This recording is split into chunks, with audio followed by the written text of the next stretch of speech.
Bien, entonces, la clase teórica que tenemos hoy es pardeamiento no enzimático. Y en particular vamos a ver caramelización y reacción de Maillard. Entonces, nos deberíamos preguntar cómo se generan estos cambios de color.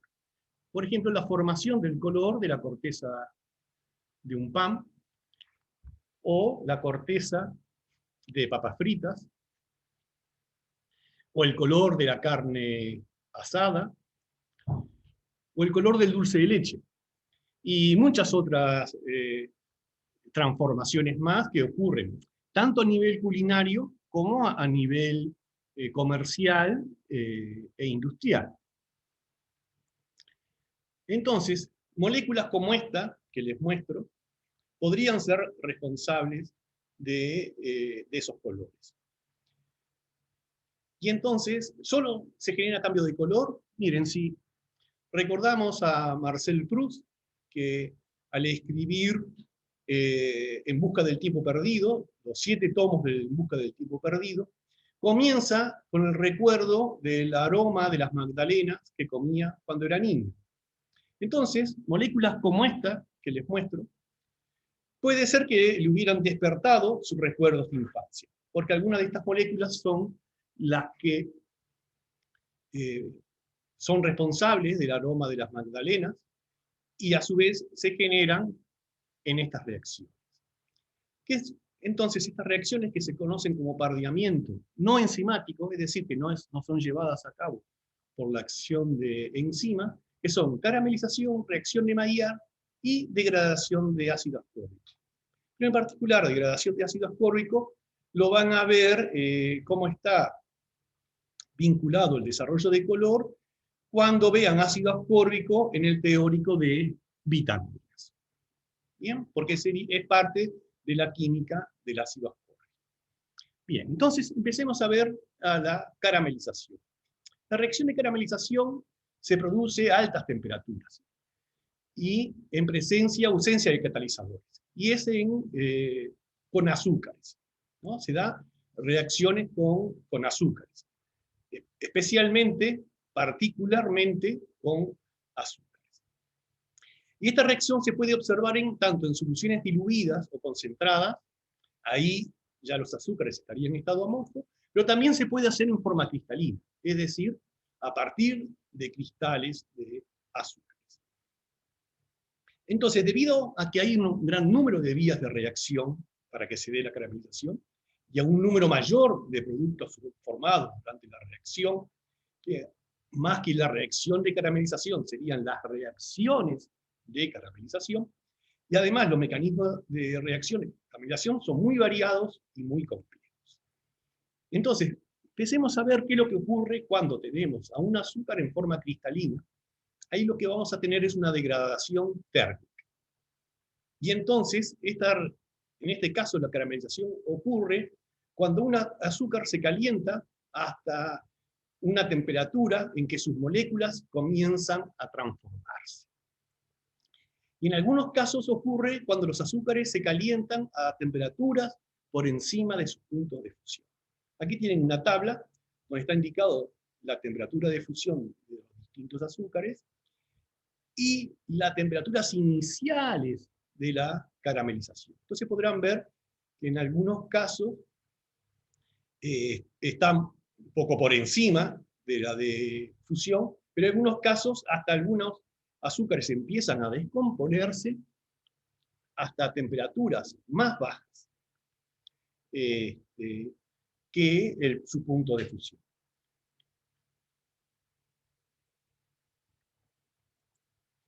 Y acá tienen algunos de los productos que se estarían formando a partir de glucosa. Ven que se empiezan a formar ciclos internos dentro de la glucosa, y eso en general ocurre a su vez por pérdida de agua. Y si es el caso de la sacarosa, va a sufrir deshidratación y polimerización. O sea, deshidratación y polimerización al mismo tiempo. Entonces, fíjense, acá partimos de sacarosa. Perdón, está mal la fórmula de la sacarosa. La sacarosa tiene 12 carbonos. Y se forma isosacorazana. ¿Ven? Y entonces esto se forma por una pérdida de agua. La isosacarazosana se forma por una pérdida de agua. Y a su vez se forman dímeros a partir de ella, como la caramelana, y se siguen a su vez aumentando el tamaño por polimerización y deshidratación, hasta formar caramelino y caramelina. Y todas estas sustancias tienen una pigmentación marrón. ¿Ven? Aquí tienen cómo se forman los distintos pigmentos a partir de la sacarosa por deshidratación y polimerización. Bien. Y acá tienen algunos datos de esas sustancias. Ahora, la caramelización también puede ocurrir en disolución acuosa. Y en este caso, las disoluciones acuosas de azúcares se calientan a alta temperatura, y la reacción comienza con la adopción de una forma 1,2 enólica, como pueden ver aquí. ¿Ven? Tanto a partir de la glucosa como de la fructosa o de la manosa, se puede obtener, estar en equilibrio con una forma 1,2 enediol. ¿Ven? O sea, el grupo carbonilo y el grupo hidroxilo, alfa hidroxilo, están en equilibrio con una forma 1,2 enediol. Y esto va a depender de que haya este equilibrio, o sea, que se pueda formar la forma 1,2 enediol, de la facilidad con la que se abre el anillo. Porque ustedes tienen que recordar que los azúcares en disolución acuosa están preferentemente en forma cíclica, ¿no? Fíjense, del total hay un 36% que está en forma de alfa de glucosa y un 64% en beta de glucosa. En el caso de la glucosa, las formas furanósicas, o sea, en ciclos de 5, son poco probables, pero ven que la forma que está abierta es de una muy baja proporción, 0,02%. También ocurre lo mismo en los otros azúcares, que en la forma abierta están en porcentajes muy bajos. Y entonces, pero lo que sí hay que recordar para que comience la caramelización por vía en disolución acuosa, para formar un 1,2 enediol, es que tiene que estar en la forma abierta. ¿Ven? Y la glucosa es de las que es más estable en sus formas cíclicas, entonces es la que está en más bajo porcentaje en la forma de anillo abierto. Bien. Entonces, veamos qué pasa cuando tenemos el 1,2 enediol. Vamos a tener una etapa que es la enolización, es decir, la formación de un enol, un enediol. Después vamos a tener unas etapas de deshidratación y al final una etapa de ciclación. Entonces, fíjense que la enolización, que está más favorecida a pH básico que a pH ácido, en realidad puede ocurrir tanto a pH básico como ácido, pero está más favorecida a pH básico. Y ven que hay acá un equilibrio para que se forme el 1,2 enediol. Ven que la fructosa también podría estar dando la forma 1,2 enediol. Igual que la manosa, e igual que muchos otros monosacáridos, todos tienen la capacidad de formar 1,2 enediol. ¿Bien? Luego tenemos una etapa de deshidratación, que, miren, la deshidratación está más favorecida a pH ácido que a pH básico. Entonces con esto vemos que la caramelización en vía acuosa tanto puede ocurrir a pH básicos como a pH ácidos. pero la velocidad con la que van a transcurrir las distintas etapas es distinta. ¿Ven? En el caso de enolización va a ir más rápido, en el caso de pH básico, pero en cambio, en la deshidratación va a ir más rápido a un pH ácido. Entonces, en esta etapa que es la de deshidratación, ven que lo que empiezan a aparecer son más insaturaciones y se forman otros equilibrios de N-dioles, lo que lleva a que se formen alfa-dicarbonilos. ¿Ven aquí? Un carbonilo y otro carbonilo. Entonces, ven que se empiezan a transformar las moléculas. Y los dicarbonilos son entidades químicas muy reactivas. Fíjense, un carbonilo es un grupo funcional bastante reactivo, pero los alfa-dicarbonilos lo son más.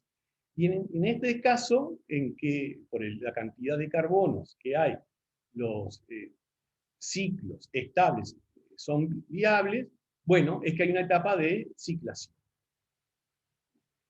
Y entonces se llega a formar este ciclo que es la sustancia hidroximetil furfural. Les pido que presten atención y lo recuerden porque va a aparecer muchas veces. El hidroximetil furfural nos lo vamos a encontrar varias oportunidades. Bien, entonces aquí también tienen en detalle cómo se estaría formando el 5-hidroximetilfuraldehído o 5-hidroximetil sulfural, ¿no? O HMF, como se lo conoce también para abreviar.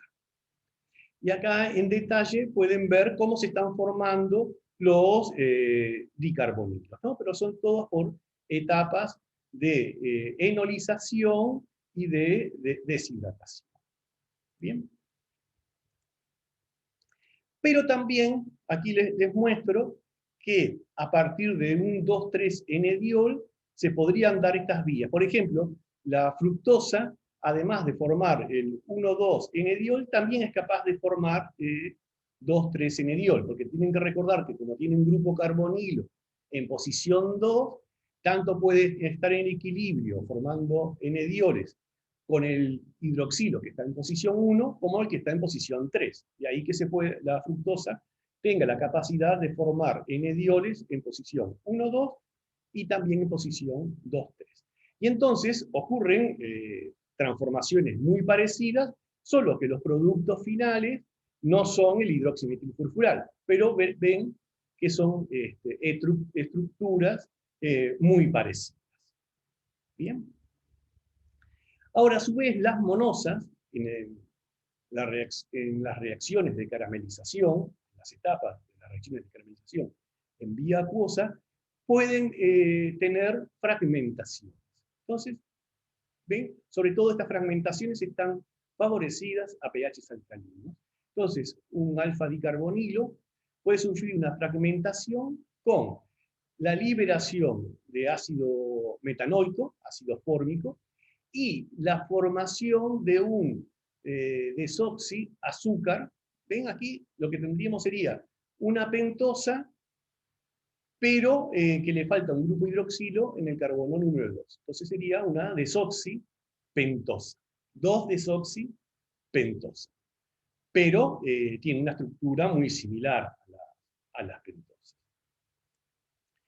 Y a su vez, ven también esto, que ven que pueden estar en equilibrio con unas formas de N-diol, ¿no? Y entonces, pueden tener fragmentaciones también dando moléculas de 3 carbonos, y en definitiva también generando ácido láctico. Ven aquí se formó ácido fórmico, pero aquí debido a la fragmentación se formó ácido láctico. Ven que a medida que la reacción progresa, entonces, era por lo que les decía, más que una reacción, son reacciones, y entonces tiene muchas etapas. Y miren qué interesante. Muchos de los productos de la fragmentación, a su vez, pueden tener procesos de polimerización y de deshidratación o deciclación. ¿Ven? Y entonces, aquí se vuelven a unir, se vuelven a polimerizar, se deshidratan y forman ciclos, y son estructuras parecidas al hidroximetilfurfural o al isomaltol, ven que son todas estructuras muy similares. Y la cantidad de productos que se están formando cada vez son mayores a medida que las transformaciones avanzan y se desarrollan. ¿Ven? Entonces, aquí al final tenemos un esquema general de la caramelización, ¿no? Que tendríamos la degradación térmica, es decir, cuando está en estado cristalino, que se producen productos de fisión, entonces se forman lo que se conoce en general como productos de caramelos, pero serían los pigmentos caramelos, no los caramelos que comemos, que simplemente es azúcar amorfa, ¿no? O por vía de la acuosa, deshidratación, principalmente podríamos ver que se están formando, como un ejemplo, productos intermedios como furfural o hidroximetilfurfural y muchos otros, y que además podrían tener reacciones de polimerización. Entonces, al final, lo que se van a estar formando son pigmentos de elevado tamaño molecular, que se conocen como caramelos y que son pigmentos de color pardo. Bien. Por otro lado tenemos la reacción de Maillard. La reacción de Maillard comenzaría con la reacción entre un aminoácido y un azúcar, y después de muchas transformaciones se forman productos de coloración marrón, parda. Eso fue lo que por primera vez se comunicó en una publicación hecha por Louis-Camille Maillard, un químico francés, que fue hecha en el año 1912. Entonces le pongo ya una foto cuando Maillard está después de 1912, y esta es una foto de Maillard antes de 1912, entonces quizás entre las dos fotos se pueden hacer una composición de cuál es el aspecto de Maillard en el año 1912. La cuestión que este químico, al haber descrito no totalmente todas las transformaciones, sino simplemente esto, que al ponerse a reaccionar un aminoácido y un azúcar y someterlo a calor, se formaban unos productos de coloración parda, eso es lo que comunicó, y eso es lo que se lo llamó una reacción de Maillard, que en realidad vamos a ver que no es la reacción de Maillard, sino que serían las reacciones de un complejo de reacciones y que se conocen así como reacción de Maillard. ¿Bien? Y además se forman una gran cantidad de productos que son responsables del aroma y del sabor. Lo mismo que la caramelización. Además de formarse pigmentos caramelos, se liberan sustancias que le dan aroma y sabor. Entonces, el comienzo de la reacción es la reacción, la adición nucleófila de un grupo amino al grupo carbonilo para formar una base de G, y después lo que se forma es una glucosilamina. Esto es el comienzo de la reacción de Maillard. Y como podrán notar, para que haya una reacción y el grupo amino se adicione al carbono del grupo carbonilo, el azúcar tiene que estar en la forma abierta. Bien, esto es un detalle que es importante recordar. La reacción se da con el grupo carbonilo y es en el azúcar en su forma abierta, no cuando está como simple. Bien, entonces, si lo que tenemos, el azúcar es una aldosa, tenemos una base de Schiff que se va a formar en el carbono número 1 para que es una aldosa, y lo que va a ocurrir es una transposición de Amador. Amador es un químico italiano que describió en detalle esta etapa de la transformación.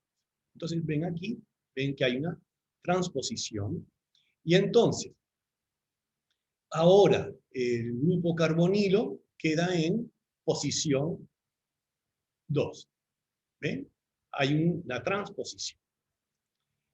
Y si fuera a partir de una cetosa, como por ejemplo la fructosa, se estaría formando una base de Schiff, pero la base de Schiff estaría en el carbono 2, es la transposición de Heinz, que es un químico alemán que la describió por primera vez, y ven que hay una transposición, pero ahora el grupo carbonilo queda en posición 1. ¿Bien? Ahora, ven que ahora la reacción, ven ustedes, es muy parecido a lo que ocurría en la caramelización en disolución acuosa. Ven que hay una enolización, una deshidratación, una ciclación. Aquí, como lo que empiezan a aparecerse en cierto aspecto, el mecanismo de Maillard y el mecanismo de la caramelización. Entonces, aquí lo que tenemos es un producto de Amadori, y entonces ese producto de Amadori va a tener una enolización. En este caso, una enolización 1,2, y entonces después siguen etapas de deshidratación, como ocurría en la caramelización, pero con la formación de dicarbonilos, sigue habiendo deshidrataciones, va a haber una ciclación, y fíjense, se forma hidroximetilfurfural. Pero también puede ocurrir una 2,3 enolización. ¿Ven? Porque como acá el carbonilo está en posición 2, puede tener una enolización con el 3 o con el 1.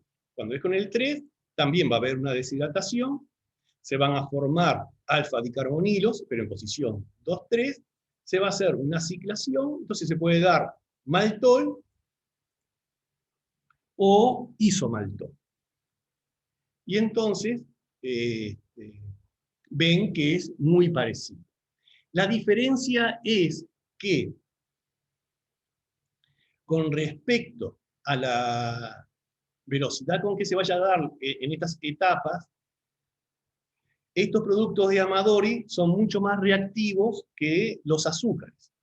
Entonces, la velocidad de reacción que ocurre con Maillard es mucho mayor que la que ocurre en la caramelización. Entonces, si tuviéramos este ejemplo, que es un sistema modelo que es solo 1 molar en glucosa, y tuviéramos otro sistema modal que fuera 1 molar en glucosa con 1 molar glicinina, como glicinina, como aminoácido, y lo sometiéramos a la misma temperatura durante el mismo tiempo, avanzaría mucho más y sería mucho más intensa la reacción de pardeamiento no enzimático en el caso del que hay aminoácido que en el caso del que no hay aminoácido. Esa es también una de las diferencias entre la reacción de Maillard y caramelización por vía acuosa. ¿Bien? Entonces, ven aquí cómo a partir de hexosa se forma hidroximetilfurfural, pero a partir de una pentosa, porque las pentosas también pueden dar esta reacción, lo que se estaría formando es un ciclo de 5 y es el furfural. ¿Ven? Ahora, los dicarbonilos también pueden reaccionar, y es lo que vamos a empezar a ver en el caso de la reacción de Maillard, y que también lo podríamos estar aplicando en caramelización, que es ver esto, que los productos intermedios comienzan a reaccionar entre sí o pueden reaccionar con los productos iniciales. ¿Entienden? Entonces, los dicarbonilos, que son mucho más reactivos que los carbonilos, reaccionan con un aminoácido. Entonces va a tener una reacción muy parecida, o igual a la del inicio, ¿no? Una adición nucleófila del grupo amino sobre un grupo carbonilo. ¿Bien? Ahora, después lo que va a ocurrir es una descarboxilación y una liberación de dióxido de carbono. ¿De cuál? Del grupo carboxilo del aminoácido.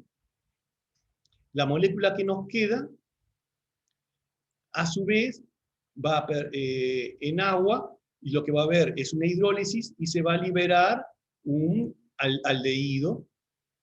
¿Y cuál es el aldehído que se libera? Fíjense que es R1, el que era el de la estructura del aminoácido. Y me queda un alfa-aminocarbonilo, que básicamente es la estructura del dicarbonilo inicial, solo que ahora tiene también un grupo amino, que era el que originalmente estaba en el aminoácido. ¿Bien? Y estos alfa-aminocarbonilos pueden reaccionar entre sí y formar un ciclo, y formar, por ejemplo, una piracina, que es una sustancia aromática, aromática en más de un sentido, aromática, en el sentido de que esto es un anillo aromático, que sea con nitrógeno y carbono, y a su vez de que lo percibimos como un aroma. ¿Ven? Y esto es lo que se conoce como reacción de Strecker, por el químico que la describió detalladamente por primera vez.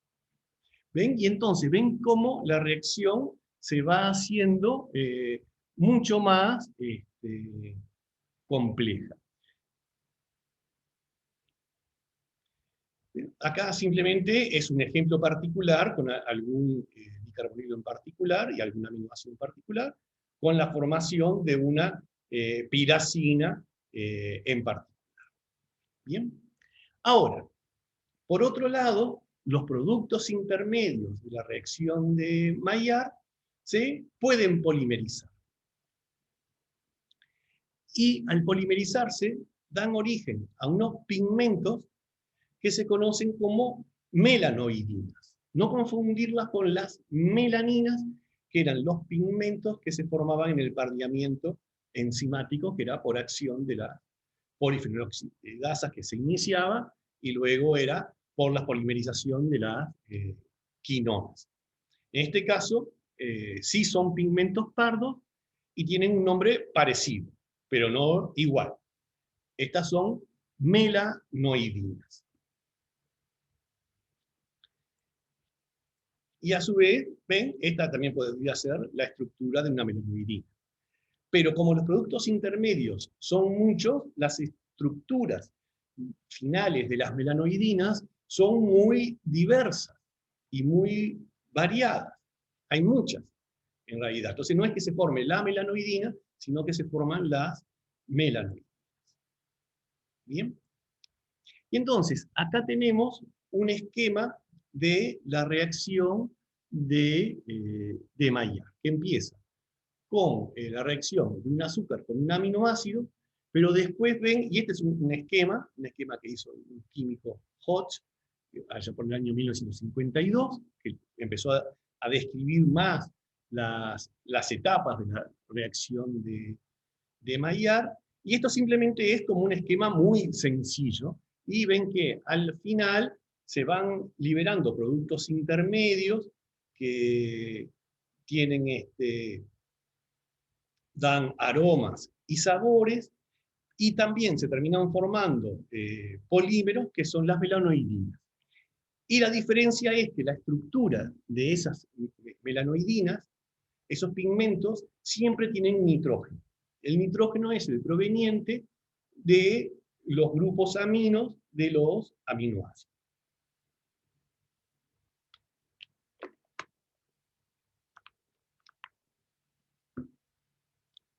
Y entonces, solo para que vean lo compleja que es esta reacción de Maillard, que en realidad es un complejo de reacciones, lo que quiero es que perciban y les queda muy claro eso, de que la reacción de Maillard en realidad es un complejo de reacciones, es un entramado de reacciones. Ven, aquí solo son algunos ejemplos de los productos que se pueden formar durante el avance de la reacción de Maillard.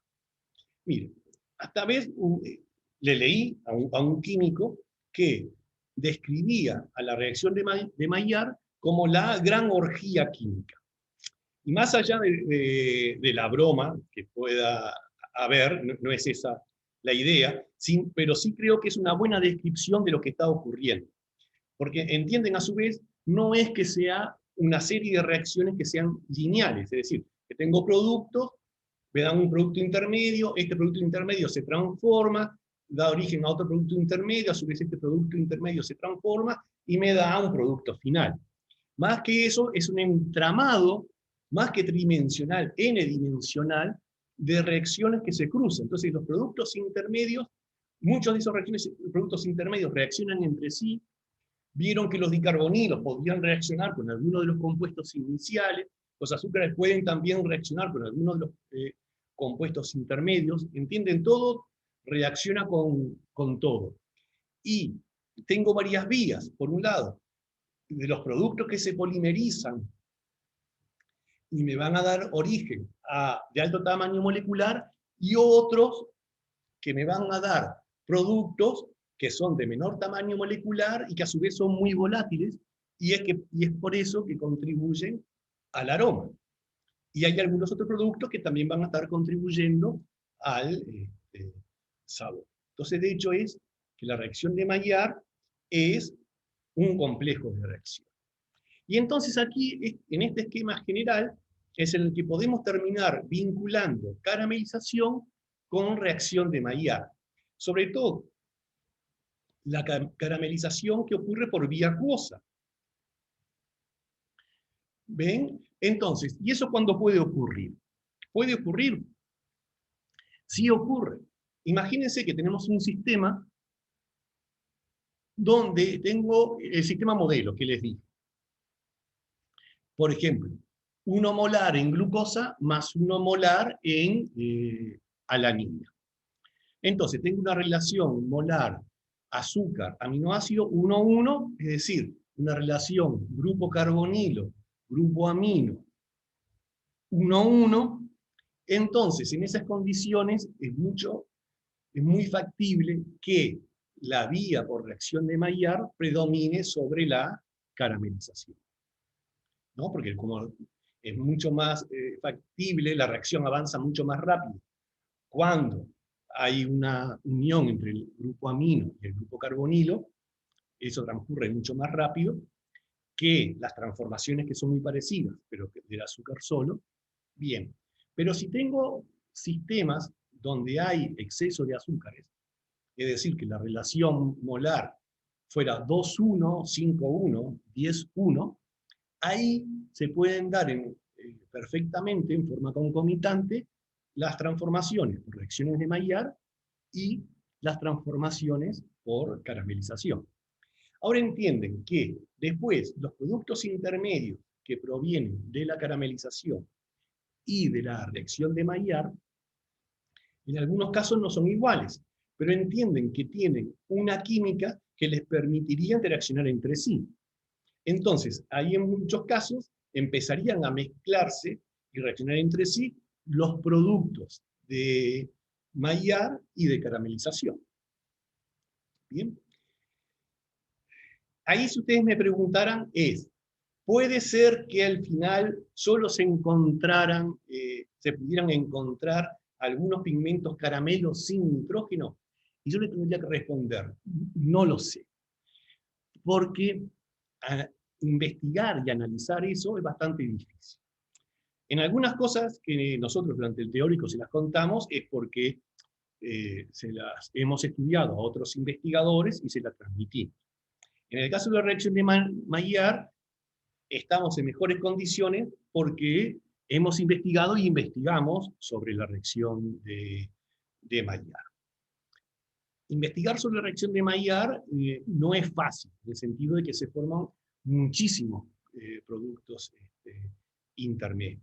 Y aún los productos finales, que los podríamos asociar a las melanoidinas como uno de los productos finales, también son muy variados. Entonces, aislar e identificar la estructura de las melanoidinas es bastante difícil para nuestro grupo y para otros también. ¿Entienden? Entonces, solo se pueden tener como ideas generales. Hay algunos que sí, que han logrado en algunas situaciones determinar cuál era la estructura de la melanoidina. Entonces, bueno, lo más factible es que cuando haya aminoácidos, en definitiva, los pigmentos finales siempre tengan algún grupo amino. Es bastante factible. Pero bien puede ser que encontráramos algún pigmento sin nitrógeno. Pero entienden que separarlos es bastante difícil. Entonces, poder asegurar de de que hay algunos sin nitrógeno, existe esa probabilidad teórica, pero no es fácil demostrar.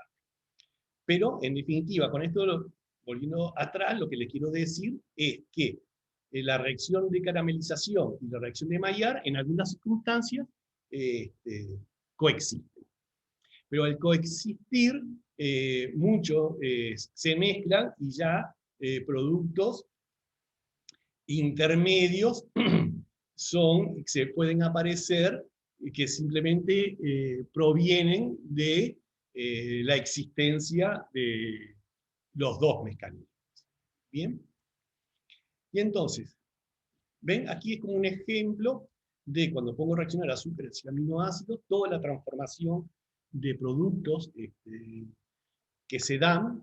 Estos ven que son diversos, se forman melanoidinas, que son polímeros, pero fíjense que también se libera el dióxido de carbono, como vimos en la transformación de Strecker. Y entonces lo que pueden ver es que la reacción es muy variada. Se forman moléculas muy pequeñas, como dióxido de carbono, y moléculas mucho más grandes, como son las melanoidinas.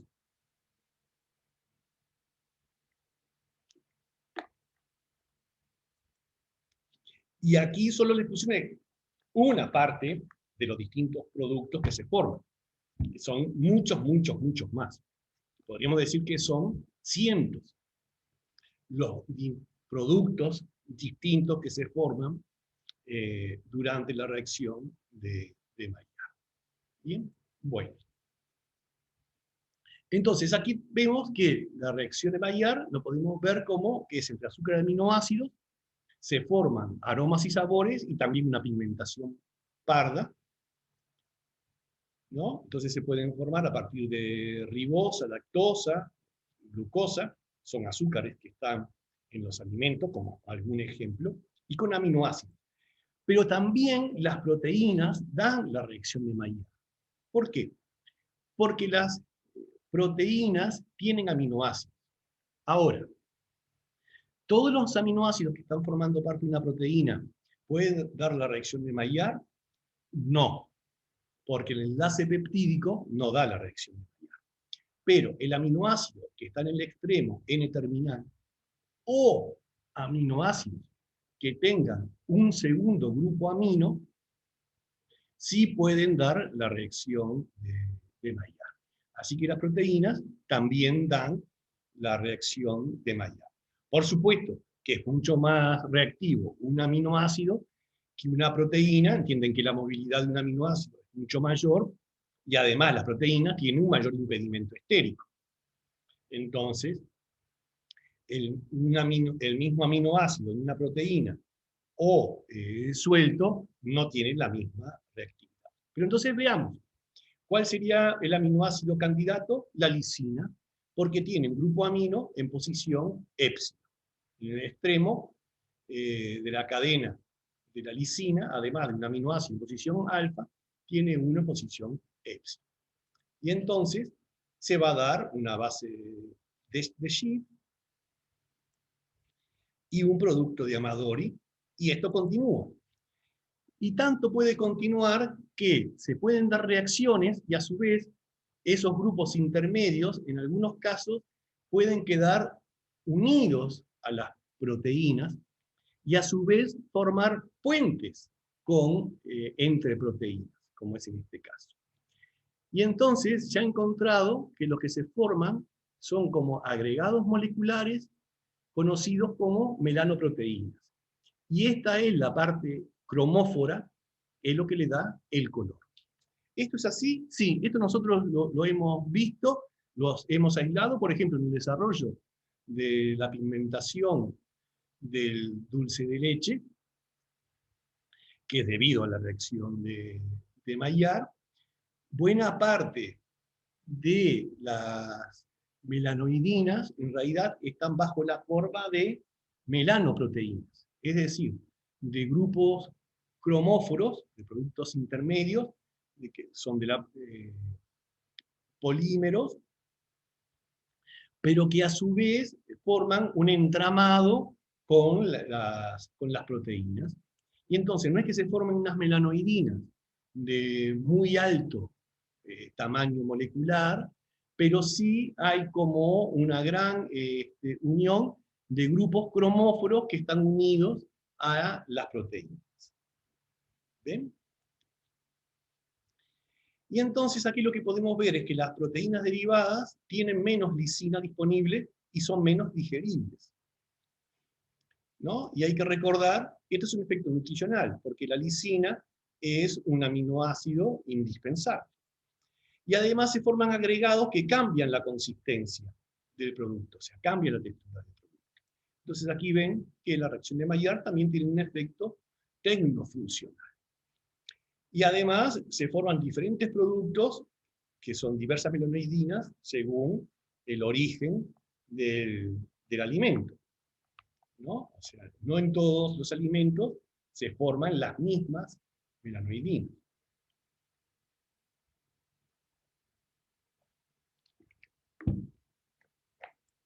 Bien, entonces, empecemos ahora a ver los distintos factores que van a estar afectando el desarrollo de la reacción de Maillard. Y eso tanto es para promoverla como para impedirla. Si queremos promoverla o impedirla, y eso va a depender de nuestros objetivos. Pero sabiendo cómo influyen, sabremos cómo hacer una cosa u otra. Entonces, veamos el pH. Entonces, por ejemplo, si fuéramos a hacer cebolla salteada, y haríamos este experimento.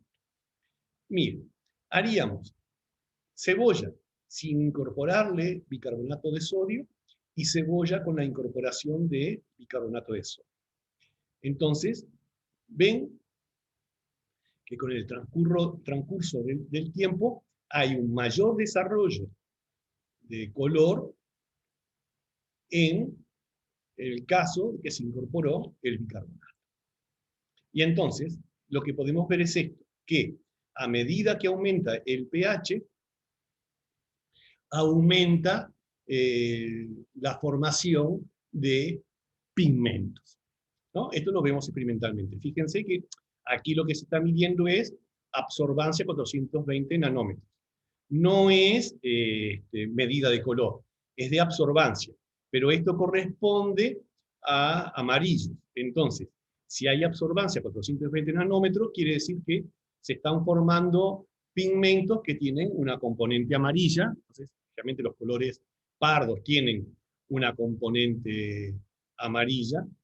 Y entonces, esta es una manera clásica de medir indirectamente el avance y la reacción de Maillard por medidas a 420 nanómetros. Entonces pueden ver que hay cambios en la formación de pigmentos, según el pH inicial. Entonces ven que a medida que el pH inicial aumenta la absorbancia a 420. Bien. Ahora, otro ejemplo del pH, para que a su vez vean que, como les vuelvo a repetir, la reacción de Maillard es un complejo de reacciones y cada reacción tiene un efecto del pH distinto. Pero veamos qué es lo que pasa al inicio, al comienzo de la reacción de Maillard. Entonces, miren, ¿qué sería? Entre el grupo carbonilo de un azúcar y el grupo amino de un aminoácido o de una proteína, para formar la glicosilamina. Bien, entonces, en este ataque nucleófilo que se forma la glicosilamina, ven la dependencia del pH la velocidad de reacción con la dependencia del pH es así. A medida que aumenta el pH, se hace más reactivo. ¿Se acuerdan que esto lo habíamos visto el primer día de clase, que yo le había puesto como ejemplo, que a pH es ácido, el grupo amino, y va a estar protonado, entonces iba a perder nucleofilia, aquí tendría una reactividad baja, pero a medida que el pH aumenta, va a estar menos protonado, lo que va a aumentar la nucleofilia, o a su vez va a aumentar la cantidad de moléculas que no estén protonadas, y entonces la reactividad total va a aumentar, y eso hace que, entonces, que la velocidad de reacción aumente con el pH. Muy bien. Pero, para formar la base de Schiff, o sea que estamos en la misma etapa de la reacción, hay una deshidratación. Y esta deshidratación va a estar favorecida a pH. Bien. Y entonces, esta es el perfil de la deshidratación en función del pH. ¿Ven? A medida que el pH aumenta, ya no se favorece tanto la deshidratación y la formación de la base de Schiff. Bien. Y entonces, si ahora tenemos en cuenta las dos reacciones, o sea, A y B, vemos que el resultante es este efecto del pH.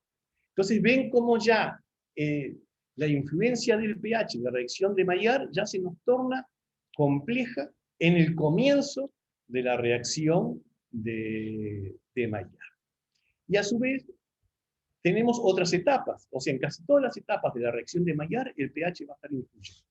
Pero miren, si el pH es menor que 7, está mucho más favorecida la vía del 1,2 N-dio. Ahora, si el pH es mayor o igual a 7, está más favorecida la vía del 2,3 N-dio.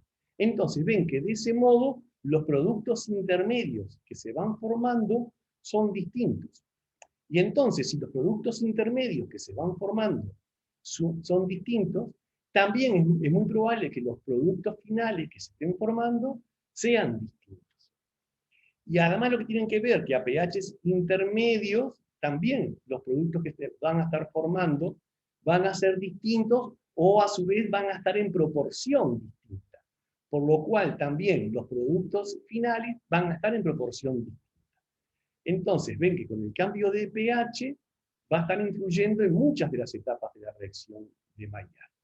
Y el cambio de pH va a estar influyendo en que los productos intermedios y finales no sean exactamente los mismos, o a su vez no estén en la misma proporción. ¿Bien?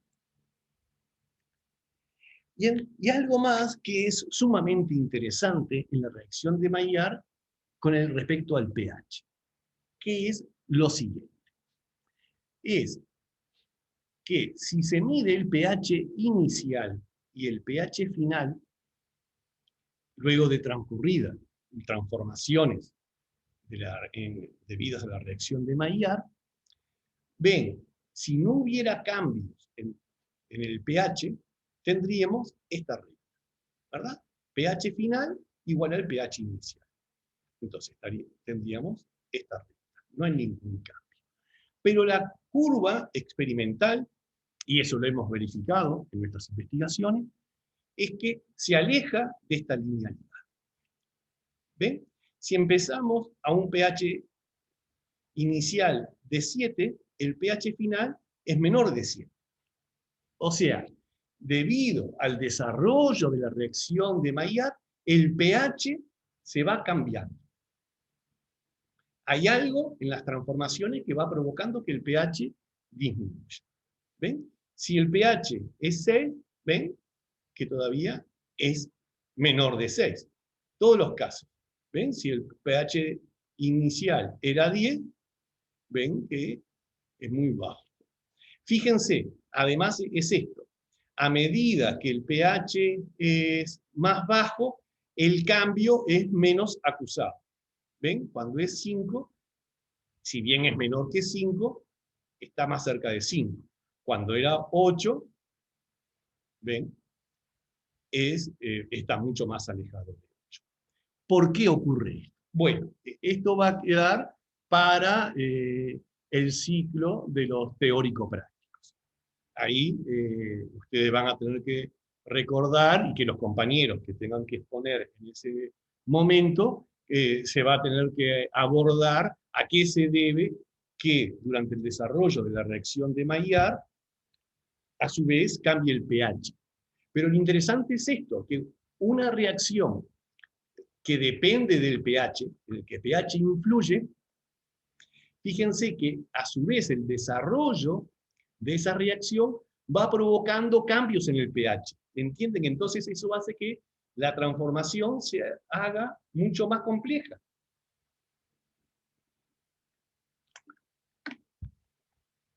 Pero bueno, así es la reacción de Maillard.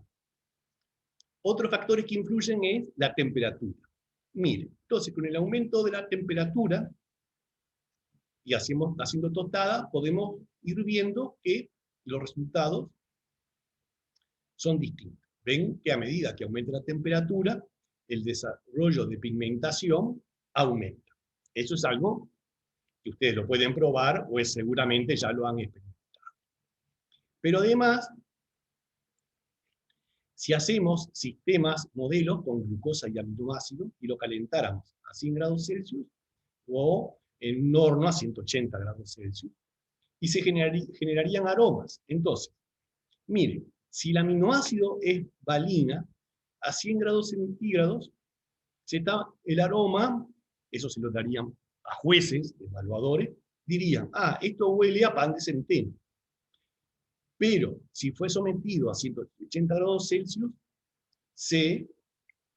el aroma que les recuerda es a chocolate. Entonces, con esto, ¿qué es lo que vemos? Que si los aromas finales son distintos, quiere decir que al cambiar la temperatura, las transformaciones no son exactamente iguales, son distintas. De modo que por lo menos aquí predominan que se generen algunos aromas y aquí que se generen otros aromas distintos. Podrá haber coincidencias, pero los que están predominando son distintos. Por eso tienen aromas distintos. ¿Bien? Y si lo hacemos con lisina, podemos ver que a 100 no hay ningún aroma, pero a 180 huele a pan. Entonces, esto experimentalmente, ¿qué nos está demostrando? Que la temperatura va a estar influyendo en las distintas rutas de la reacción de Maillard. ¿Entienden? En ese entramado de transformaciones hay infinidad de rutas. Y todas esas rutas tienen energías de activación distintas.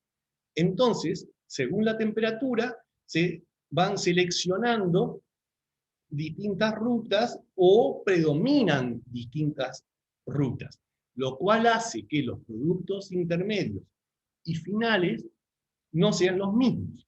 Y de ahí que entonces los resultados de la reacción de Maillard, cuando cambia la temperatura, son distintos. Si bien lo que está ocurriendo es muy parecido, no es exactamente igual. ¿Bien? Y entonces, aquí lo que vemos es que la reacción de Maillard tiene efectos sobre las propiedades sensoriales. Tanto en la pigmentación, como en los aromas y sabores. Bien.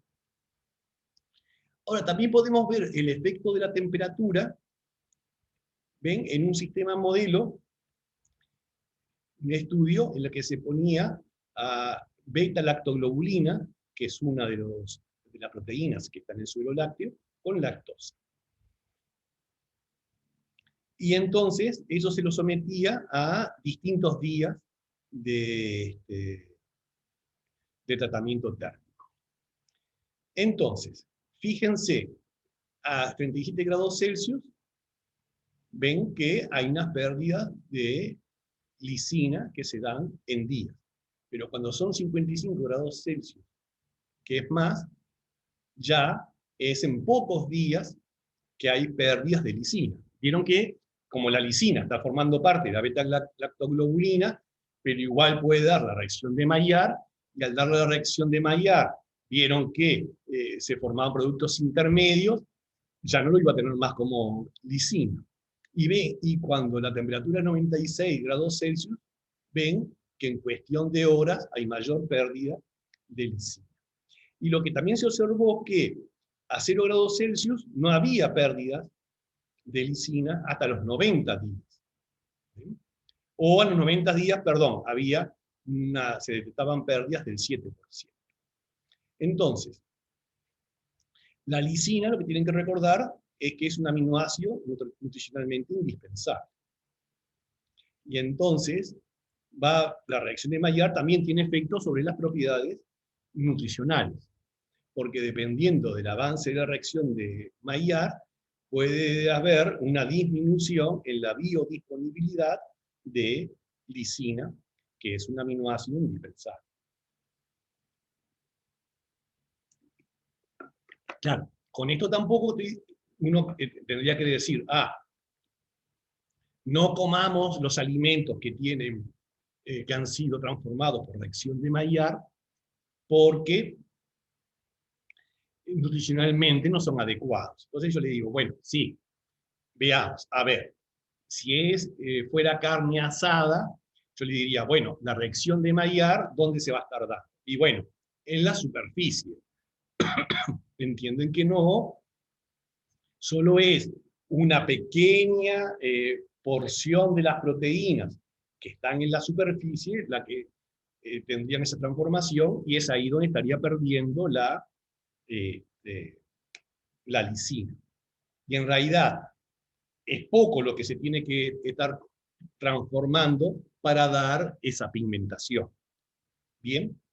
Y en el caso también podríamos pensar, bueno, en el dulce de leche. Y ahí que yo le diría que, bueno, igual, la proporción de glicinas que se estarían transformando quizás pueda ser un poco mayor de la que pueda estar ocurriendo en la carne, pero también deberíamos plantearnos esto. Si todos los que comemos dulce de leche, comemos el dulce de leche pensando en una fuente de proteínas, o en realidad comemos el dulce de leche como una fuente de placer. ¿Entienden lo que les quiero decir? ¿Bien? Bueno. Pero otros factores de la reacción de Maillard, al aumentar la temperatura, y en tostadas como estas, sobre todo, quizás también como en esta, hay efectos tóxicos, o en el caso de papas fritas, que hayan sido sometidas a mayor temperatura, y entonces sean unas papas fritas donde el desarrollo de color es mayor, ¿puede haber efectos tóxicos? Sí. ¿Por qué? Por la formación de acrilamida. Veamos esto. Es que la Agencia Internacional de Investigación contra el Cáncer clasificó la acrilamida como una sustancia probable cancerígeno para los humanos, al haberse demostrado estos efectos en un ensayo con animales de experimentación. ¿Bien? Y entonces, la acrilamida es un compuesto orgánico de peso molecular y que se está formando en la reacción de Maillard, sobre todo en alimentos que son como cereales y papas,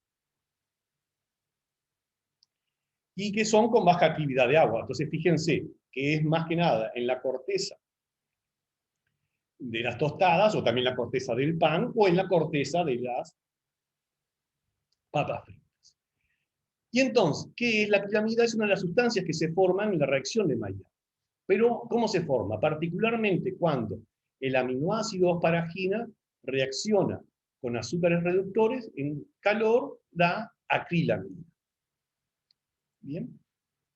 Y entonces, cuanto mayor es el calor suministrado, o sea, mayor la temperatura, más favorecida está esta reacción. Debido, entonces, a esto que les muestro acá. Mayor temperatura es más factible que se dé acrilamida. Entonces, de eso se asocia mayor desarrollo de color en el caso de productos a base de cereales o de papas, que haya una mayor probabilidad de que se genere la acrilamida. ¿Bien? Ahora, estos productos, los precursores, la asparagina y los azúcares reductores están presentes en forma natural en los alimentos. Sobre todo hay más asparagina, y asparagina como aminoácido individual, en alimentos como papas o cereales. ¿Entienden? Por ejemplo, en carne es bastante improbable que se genere acrilamida, porque no tiene una cantidad de asparagina ya libre que permita que la reacción se desarrolle. ¿Bien?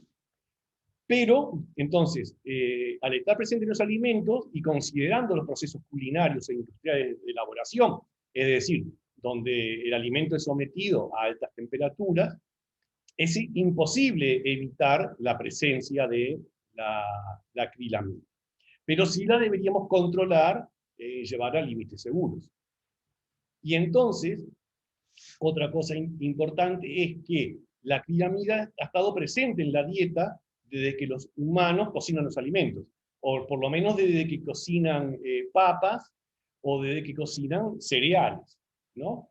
Entonces, la acrilamida en realidad no es un contaminante nuevo, sino que es una sustancia con la que hemos convivido desde hace muchísimos años, ¿no? Y entonces aquí tienen más en detalle el mecanismo de reacción. Y acá pueden observar los distintos alimentos donde es factible que se estén formando la acrilamida. ¿Ven? De papas chip o papas fritas, tortas fritas, galletitas, ya sean dulces o saladas, donuts, buñuelos de todo tipo, churros, el pan. En todos ellos se está formando acrilamida. Entonces, claro, la manera es de minimizar, es decir, bueno, evitar que la reacción esté muy favorecida. Entonces, no someterlo a muy altas temperaturas, o durante mucho tiempo. Entonces, una manera indirecta de ver eso es que el desarrollo de la pigmentación no sea tan intenso, ¿no? Fíjense que era lo que se podía ver aquí, ¿no? Yo puedo ver en todos estos casos hay desarrollo de reacción de Maillard, pero en algunos se puede ver que es demasiado intenso. Y eso es en realidad la mejor herramienta para estar controlado. Es no utilizar temperaturas tan altas. Pero después, bueno, podrían ver tecnológicamente, hay procesos donde se puede regular la temperatura y entonces hacer que la probabilidad de que se generen acrilamidas a niveles que estén por encima de lo recomendado se puedan disminuir. ¿Bien? Y además, en la reacción de Maillard podemos ver efectos mutagénicos y carcinogénicos. Sí, un trabajo de Nagao encontró que había unas sustancias que son las aminas aromáticas heterocíclicas y que son compuestos altamente mutagénicos. Y esto se ha demostrado que son inductores de tumores en animales de experimentación, ¿no? A largo plazo. Y con células humanas in vitro también se ha demostrado que las aminas aromáticas heterocíclicas que pueden metabolizar compuestos bioactivos y formar adductos de ADN, de hecho que por eso pudieran ser mutagénicos. Y la combinación de estos resultados sugieren también un efecto carcinogénico de las aminas aromáticas heterocíclicas, ¿no? Sobre todo para algunos humanos que genéticamente son más susceptibles o estén más expuestos. Bien, y entonces en la reacción de Maillard es importante para la formación de ciertas aminas aromáticas heterocíclicas. Y también que se pueden dar en sistemas líquidos o también en secos, ¿no? Reacciones que están favorecidas a baja actividad de agua. Y entonces, la IARC ha clasificado como algunas aminas heterocíclicas como posibles y algunas otras, como la IQ, las que están más recuadradas, como probables carcinógenos en humanos.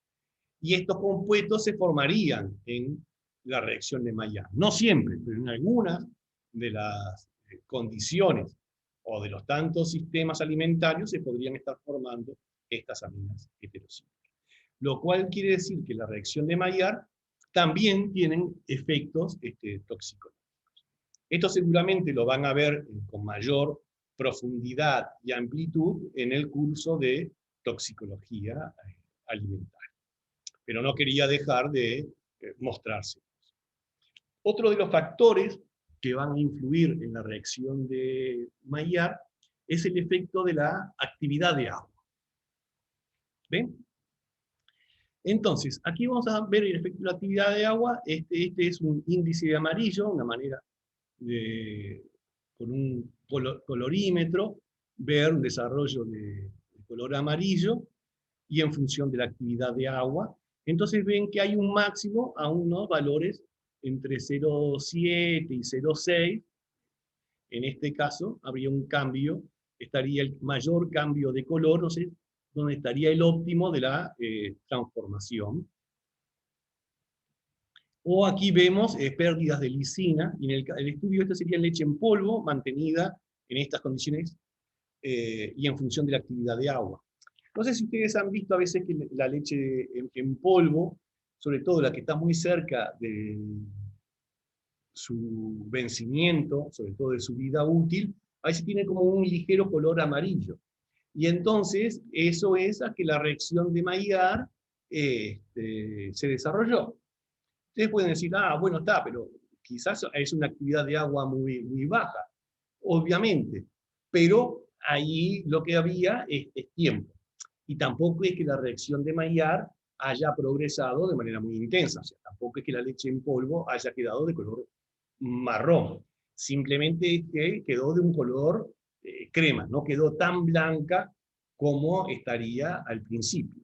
Pero entonces, hasta en la leche en polvo, es factible que se dé la reacción de Maillard. Sobre todo porque se inició en la etapa de la deshidratación, es decir, ¿entienden? Ahí ya en el proceso de elaboración de la leche en polvo, ya se generaron los primeros productos intermedios, y luego durante el almacenamiento, con el tiempo, se van dando otras reacciones hasta llegar a la formación de algunas melanoidinas.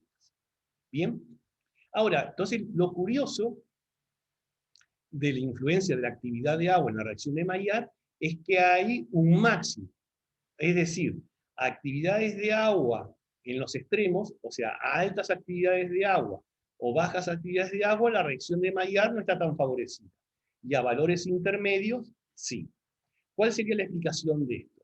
Mire, de este lado es que hay dilución de reactivos. Es decir, a medida que la actividad de agua aumenta, es que hay mayor cantidad de agua libre, es decir, mayor cantidad de agua que puede actuar como disolvente.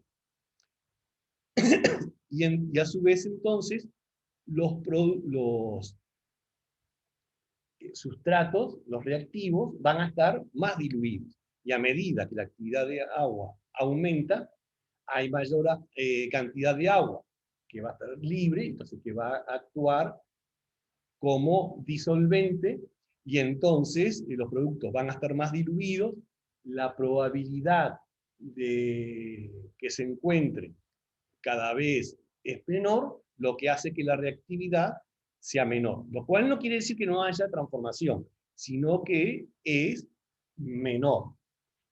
¿Bien? Y actividades de agua más bajas, hay una disminución de la movilidad.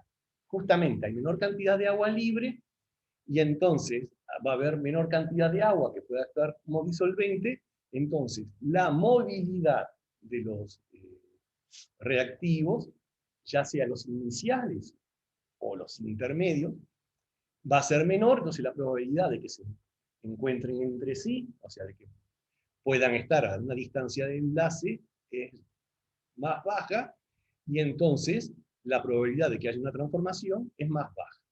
Y eso explica entonces una intermedia. A una actividad de agua intermedia es que la reacción de Maillard estaría más favorecida. Bien, Aquí es verdad que puede haber mayor movilidad, pero quienes encuentran que está más diluido. Entonces, de todos modos, la probabilidad de que se encuentren entre sí los reactivos es baja. Bien. Entonces, vamos a ver acá lo que nos plantea Penn, ¿no? Que dice que cuando ella trabajaba en el cheesecake, Leonard le hizo notar que las papas eran doradas, pero eran doradas en la superficie, pero en el centro no. Bien, eso parece una observación un poco trivial, pero puede ser muy interesante para un trivia, ¿no? Lo mismo podríamos ver en el pan, ¿no? Que es dorado en la superficie, pero no en el centro, ¿no? Y resulta que le preguntaron si sabía por qué era así, ¿no? ¿Ustedes qué dirían? ¿Qué es lo que pasa? ¿Se animarían a ayudarla?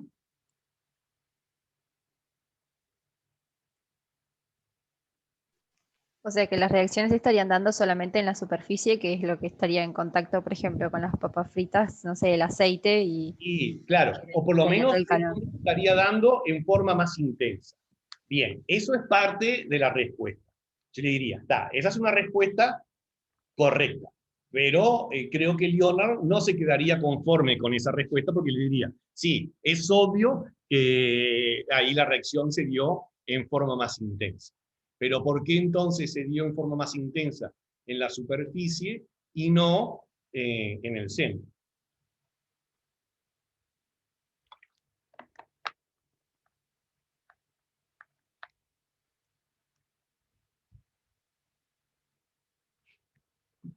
Un aspecto podría ser la temperatura, sí, ¿no? Pero en el centro más o menos se llegaría a unos 80 grados Celsius, que igual es una temperatura alta. Y en la corteza, pero entienden que ahí en un diferencial X se podría estar llegando a 140. Pero entienden pero que un diferencial X muy, muy, muy, muy pequeñito. Porque esa sería la parte que, si llegó a 140, es que se tiene que haber deshidratado completamente, ¿entienden? Que es algo como muy difícil de analizar. Es decir, ¿cómo podría estar determinando cuál es el espesor de la corteza donde desapareció el agua? Ya sea en la corteza de la papa frita o en la corteza del pan, o dónde, ¿entienden? Pero yo le diría, bueno, sí, eso puede ocurrir, pero si ocurre eso, es en un espesor muy, muy, muy, muy pequeño. Porque si yo después saco la corteza, voy a ver que parte de la corteza ya de algo de agua tiene. Y si algo de agua tiene, quiere decir que por encima del punto de ebullición, esa zona no pasó. ¿Entiende? Porque mientras haya agua, no puede estar por encima del punto de ebullición. Está bien que puede haber algunos solutos, y entonces el punto de ebullición puede ser un poco por encima de 100, pero tampoco tanto por encima de 100. Bien, entonces, bueno, ese podría ser una explicación, es decir, en la corteza están a mucha mayor temperatura que en el centro. Sí, pero ya vimos que en la reacción de Maillard se podía dar en leche en polvo a unas temperaturas de almacenamiento de ambiente. ¿Entienden lo que les quiero decir? Entonces, como que en la reacción de Maillard, está bien que está asociada con temperaturas altas. Yo le digo, sí, eso es correcto, pero lo cual no quiere decir que no pueda ocurrir a otras temperaturas. ¿Bien? Pero y entonces tendrían que ponerse a pensar qué otros factores están influyendo además de la temperatura. Claro, ahora acá el tiempo en que estuvo esa temperatura quizás no haya sido lo suficiente como para que la reacción de Maillard avance. Está bien, sí. Eso yo le diría que, que, que es así, ¿no? Pero, pero bueno, ¿qué otro factor podría estar influyendo y deberían considerar? ¿Se animan a plantear algún otro?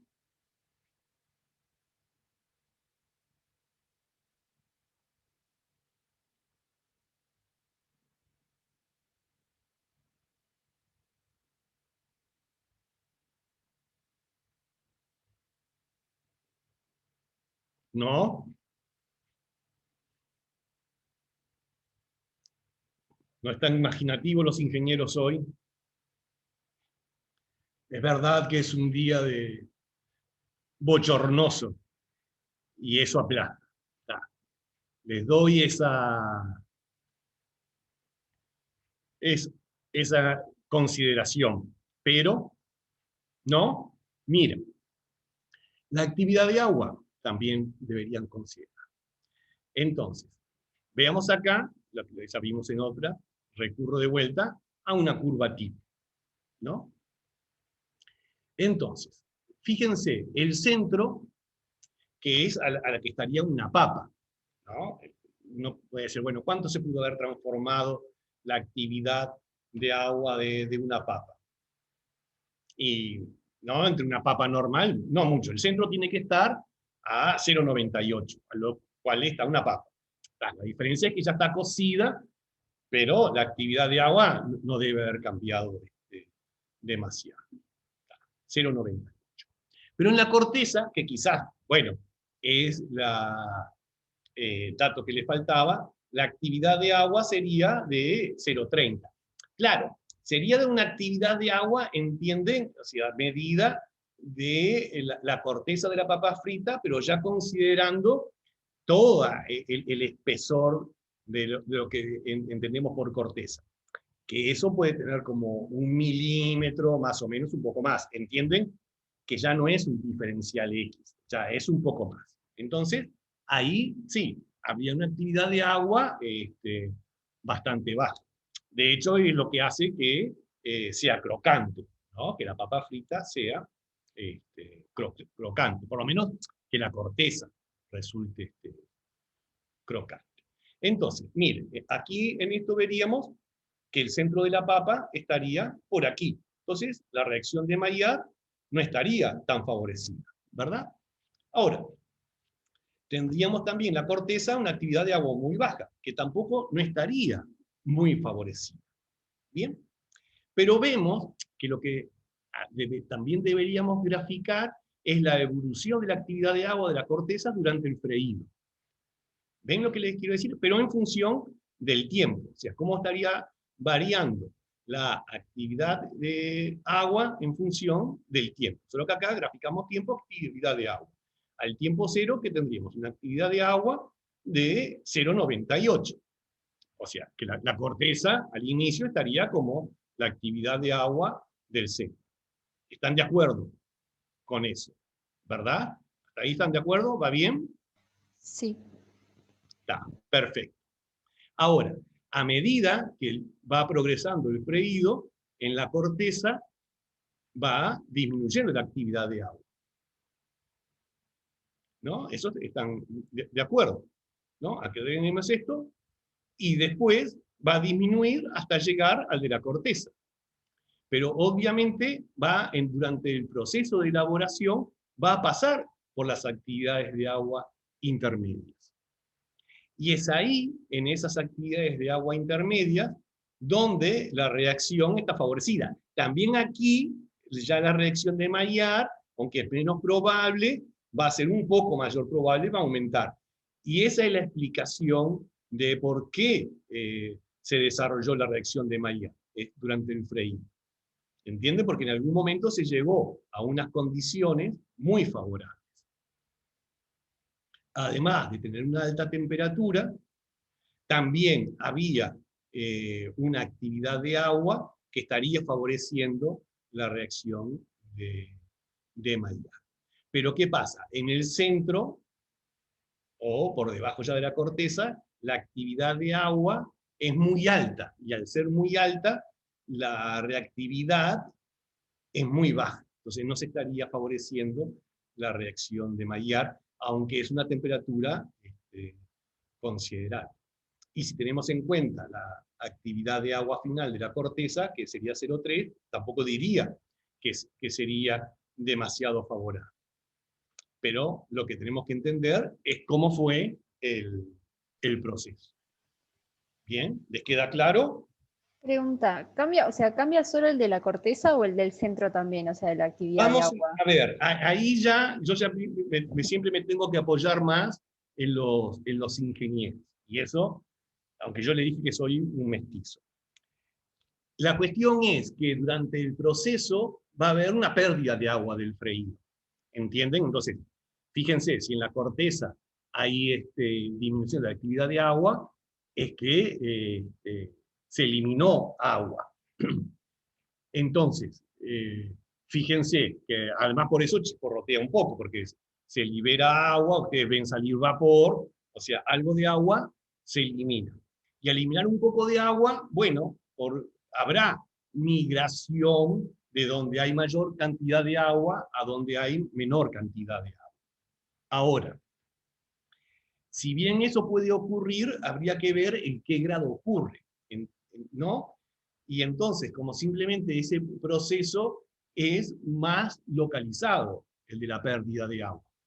Si la reacción, el proceso continuara, fíjense, eso también les puede haber pasado, si estuvieran haciendo papas fritas, todo depende si son papas fritas, o sea, en un baño de aceite, o están haciendo las papas fritas, en realidad las que vienen prefritas y las están haciendo en el horno, entonces eso no tiene tanto aceite, pero ahí lo que alguna vez les pudo haber sucedido es que se pueden haber descuidado un poco y haber dejado que la reacción avanzara, y entonces muchas veces lo que pudieron encontrarse es que el espesor de la corteza será mayor, o algunas ya papas un poco pequeñas les quedó hasta el centro, ¿no? Eso les pudo llegar a pasar. Ya de paso les digo que ahí generaron mucho más aquilamida.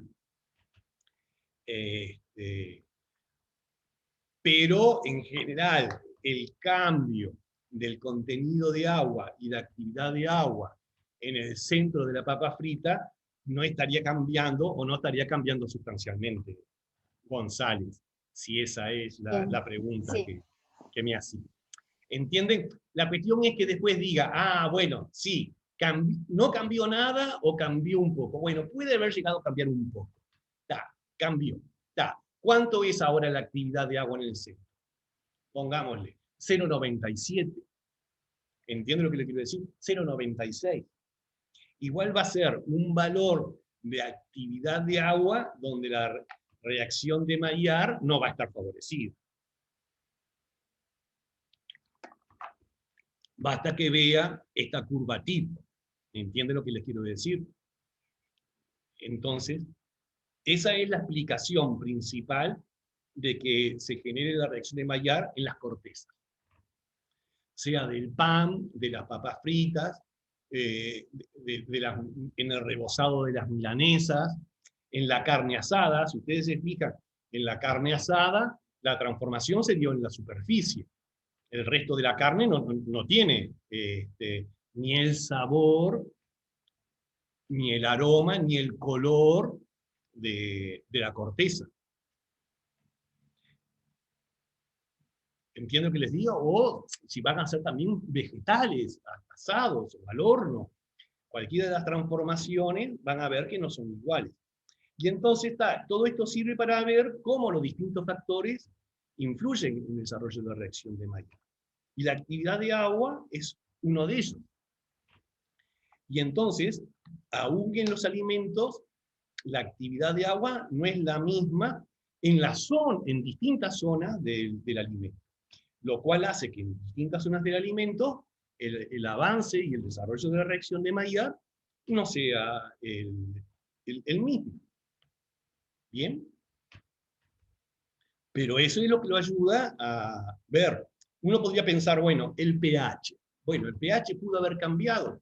Bueno, sí, pero ¿por qué tendría que haber cambiado el pH de la corteza con respecto al, al del centro? Yo diría, bueno, está, porque se concentraron uno de los productos. Bien, pero bueno, tendría que ver cuál es el pH de una papa inicialmente, ¿no? En todo caso, está por debajo de 7 el pH de una papa. Y en todo caso, lo que podría estar pasando es que, bueno, aumentara un poco más y entonces pasara a un pH que fuera un poquito más ácido. Me refiero a que en general casi todos los sistemas alimentarios están por debajo de pH 7, pero fíjese, pero se estaría haciendo un pH que tampoco estaría favoreciendo la reacción de Maillard. Pero también habría que ver si ese cambio es tan grande. ¿Entiende lo que quiero decir? ¿Cuánto podría haberse eliminado de agua para que el pH cambiara? ¿Entiende? Para que el pH cambie en 1, en el orden de concentración tiene que haber cambiado a la décima parte. ¿Entiende? Tiene que haber la concentración de hidrogenio tiene que haber aumentado a 10. Uy, eso es mucha concentración. Entonces, ustedes se ponen a pensar, dicen, no, el pH no sería uno de los factores que estaría influyendo. Y bueno, y lo otro también tienen que ponerse a pensar es todos los otros factores que podrían estar influyendo y decir, bueno, ¿qué es lo que me puede estar provocando el cambio? Pero eso le digo, en el caso de las cortezas es efecto de distinta actividad de agua y también de distinta temperatura. No es solamente por el efecto de actividad de agua, es por los dos efectos. Entonces, la integración de esos dos efectos principales, que son distinta temperatura y distinta actividad de agua, y sobre todo distinta actividad de agua durante el proceso de elaboración, ¿no? Esta es lo que termina explicando el distinto desarrollo de la reacción de Maillard en la corteza que en el centro. ¿Bien? Bueno, continuemos con la clase. Entonces, miren, acá le traigo también otra cuestión que es bien ingeniería, que tuvieran que secar zanahorias. Y en esa desecación de las zanahorias, ¿qué es lo que va a pasar? Se van de vuelta, y sobre todo quizás más en la superficie de la zanahoria, se podría empezar a estar dando el desarrollo de la reacción de Maillard. Y resulta que entonces se puede dar el desarrollo de reacción de Maillard tanto por pigmentación como aromas y sabores. Y entonces ahí fíjense que lo que tienen marcado es como dos límites sensoriales. Uno es el umbral de percepción, que es 1, donde ya el consumidor empieza a percibir un cambio y que mucho no le agrada, lo cual pero no quiere decir que lo vaya a rechazar.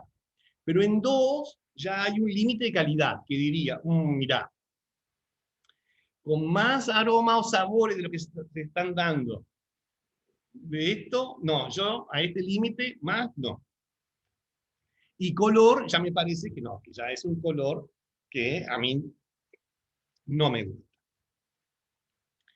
Ahora, tienen que hacer ese producto deshidratado, porque bueno, lo que están haciendo son papas deshidratadas, zanahorias deshidratadas, y lo tienen que hacer. Entonces, y ya está. ¿Y qué es lo que pasa? Y para deshidratarla, le tienen que eliminar agua, y para eliminar agua, lo tienen que darle calor, ¿no?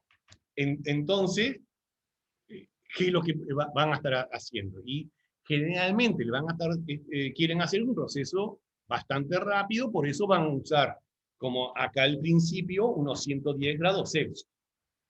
¿Bien?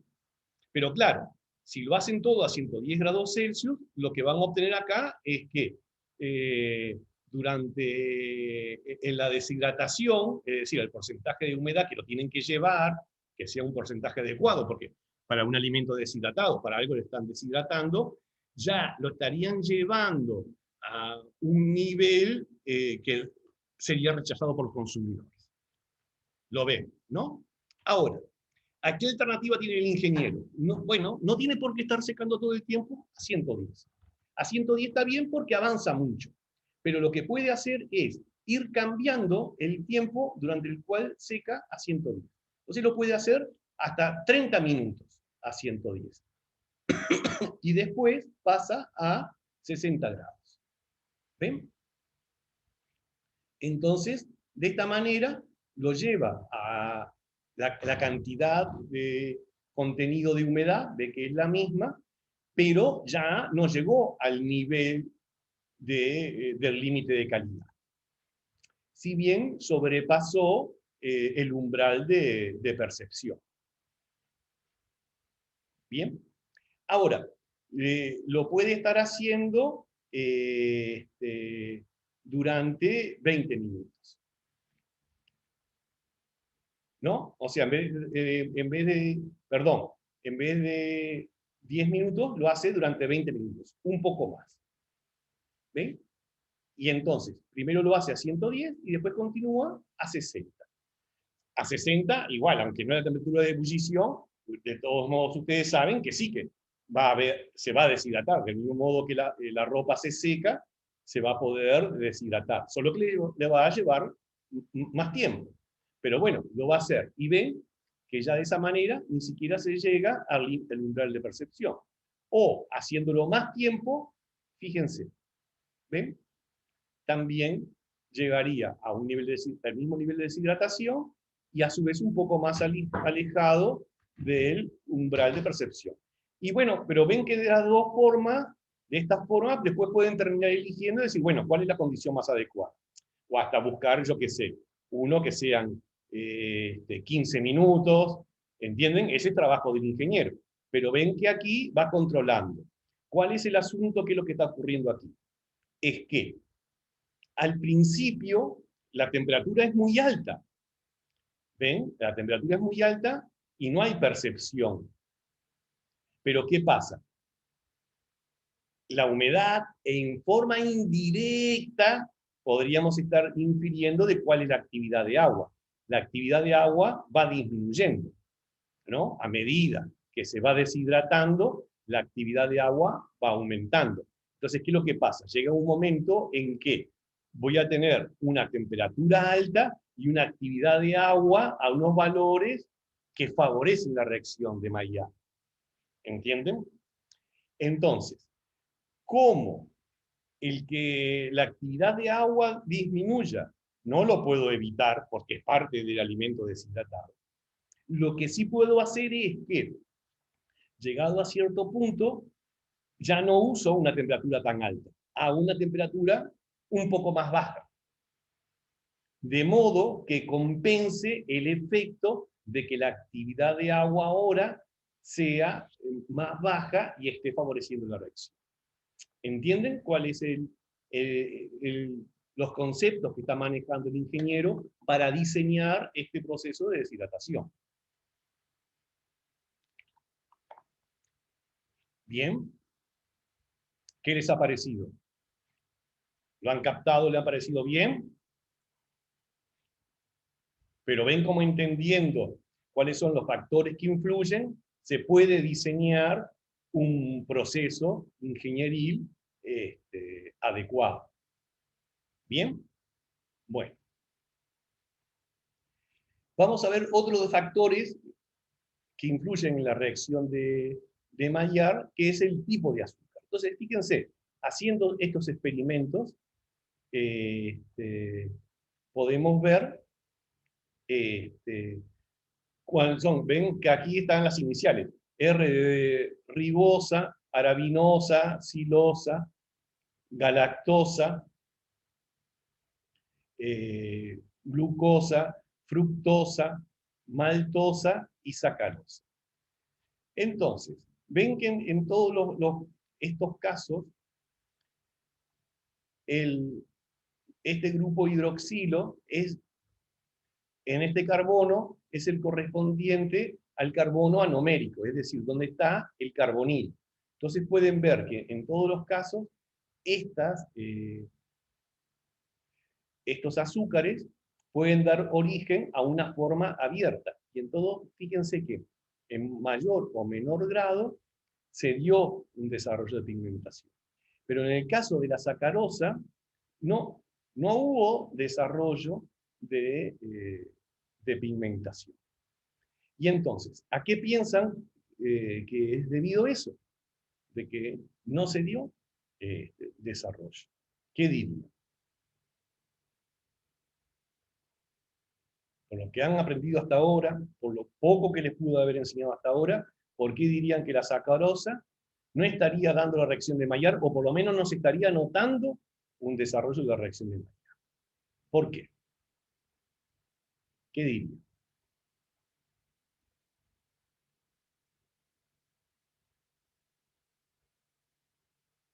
¿Alguna idea?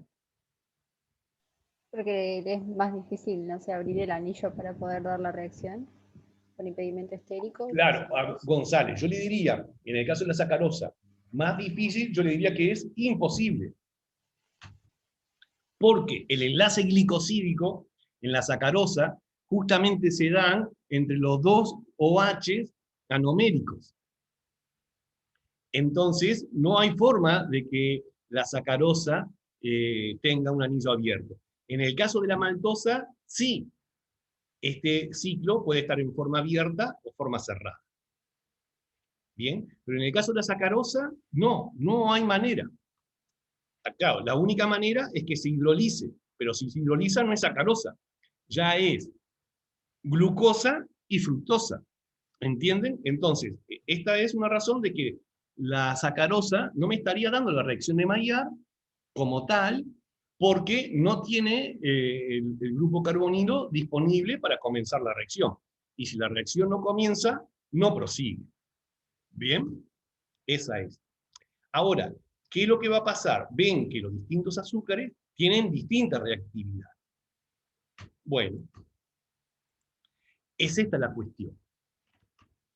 ¿Ven? Y acá tenemos datos de distinta reactividad.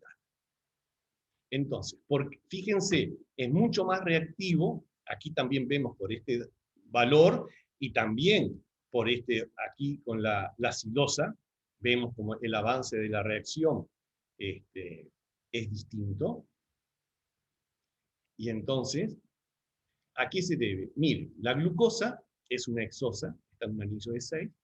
La silosa, que es una pentosa, también puede estar en un anillo de 6, pero también puede estar en un anillo de 5.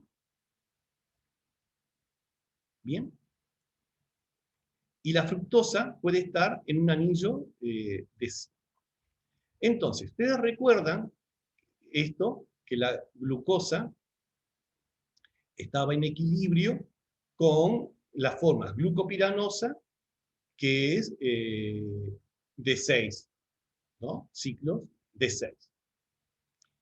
En cambio, la ribosa, que es la que les estoy presentando ahora, pero también sería para cualquier otra pentosa, también puede estar en los ciclos de 6, pero también puede tener un cierto porcentaje, o sea, un 24% del total de la ribosa, va a estar en forma de pentos, de un ciclo de 5.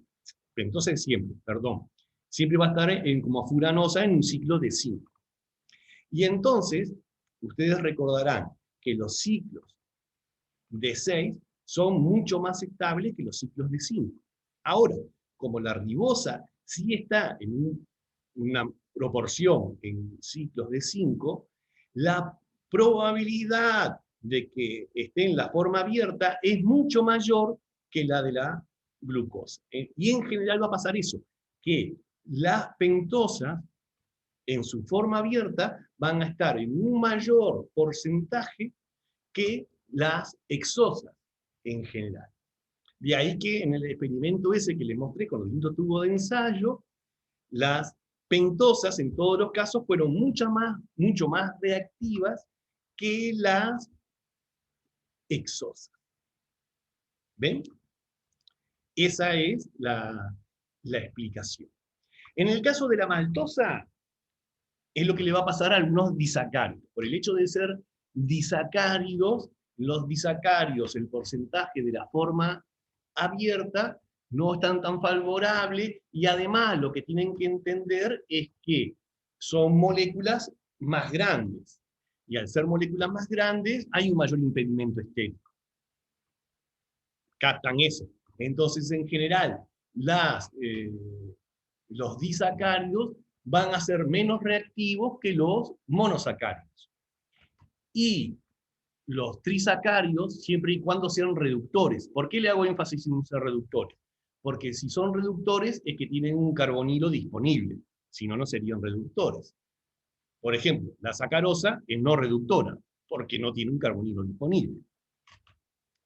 Entonces, los disacáridos son menos reactivos, los trisacáridos son menos reactivos.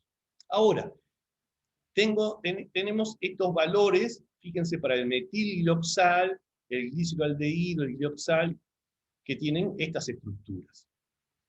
¿Bien? ¿Por qué piensan? Y a su vez esas estructuras, y además estos productos son productos intermedios de la reacción de Maillard, y alimentan el desarrollo de la reacción de Maillard, ¿no? ¿Por qué piensan que estos productos, fíjense, el valor relativo que tienen es muchísimo más alto? Son muchísimo, pero muchísimo más reactivos. ¿Por qué piensan que es así?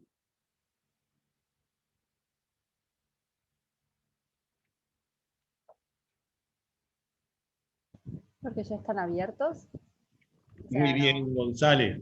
¿Entienden? O sea, como son, fíjense, estos tienen 3 o en algunos casos hay de 4 carbonos, no tienen posibilidad de estar formando ciclos. Entonces, están 100%, el 100%. Entonces, si tuviéramos a todos una concentración 1 molar, entienden que el 100% de esas moléculas está disponible para iniciar la unión con un grupo amino.